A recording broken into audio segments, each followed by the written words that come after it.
के तपाईँले कहिले आफूलाई सोध्नुभएको छ, किन हामीले चाहेको कुरा पाएपछि पनि केही समयमै फेरि अर्को कुराको खोजी गर्न थाल्छौँ?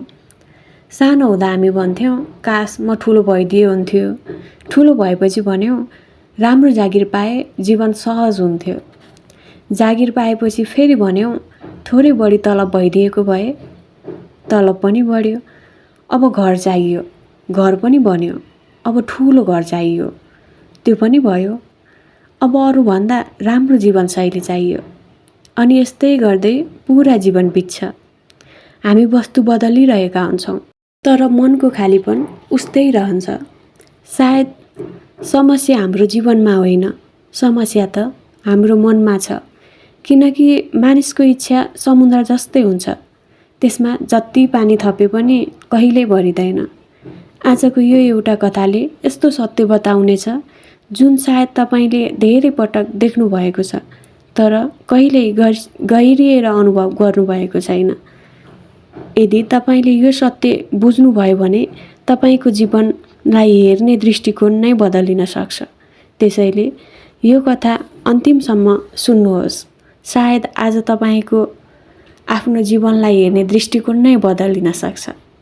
एक गाउँमा साथी साथी बस्थे। एकजना धेरै गरिब थिए, अर्को धनी थिए। गरिब साथीले सोच्थ्यो, काश मसँग पनि राम्रो घर र धेरै पैसा भइदिएको भए मेरो जीवन सुखी हुन्थ्यो। समय बित्दै गयो। मेहनत, सङ्घर्ष र धैर्यताले एक दिन ऊ पनि सफल भयो। ठुलो घर बनायो, राम्रो गाडी किन्यो र सबैले उसको पनि प्रशंसा गर्न थाले। तर अचम्मको कुरा के भयो भने अब उसको मन फेरि शान्त रहेन। अब उसले भन्न थाल्यो, मेरो गाडीभन्दा उसको गाडी महँगो रहेछ। मेरो घरभन्दा उसको घर ठुलो रहेछ। मेरो सफलताभन्दा उसको सफलता धेरै अगाडि रहेछ। उता त्यो धनी मानिसले पनि रातभरि चिन्ता गर्थ्यो।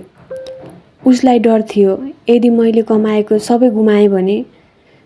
दुवैले सफलता त पाएका थिए, तर दुवै खुसी थिएनन्। उनीहरूको समस्या गरिब वा धनी हुनुमा होइन, समस्या त मानिसको मनमा छ। मनले तुलना गर्न छोड्दैन, त्यसैले जे पाए पनि कमै लाग्छ। यो कथाबाट हामीले बुझ्छौँ कि जीवनमा सबैभन्दा धनी मानिस धेरै कमाउने होइन, आफूले पाएको कुराको मूल्य बुझ्ने मानिस हो। हामी प्राय खुसी खोज्दै अरूको जीवन हेर्छौँ, तर साँचो खुसी तुलना गरेर होइन, कृतज्ञ भएर बाँच्दा भेटिन्छ। किनकि मानिसको इच्छा अन्त्य हुँदैन। एउटा सपना पुरा भएपछि अर्को जन्मन्छ। यदि मनलाई सन्तुष्टि बनाउन सकिन भने संसार नै पाए पनि केही नपुगे जस्तो लागिरहन्छ। याद राख्नुहोस्, सफलता धेरै पाउनुमा होइन, आफूले पाएको कुराको कदर गर्न सिक्नुमा छ। त्यही सन्तुष्टि नै जीवनको सबैभन्दा ठुलो सम्पत्ति हो।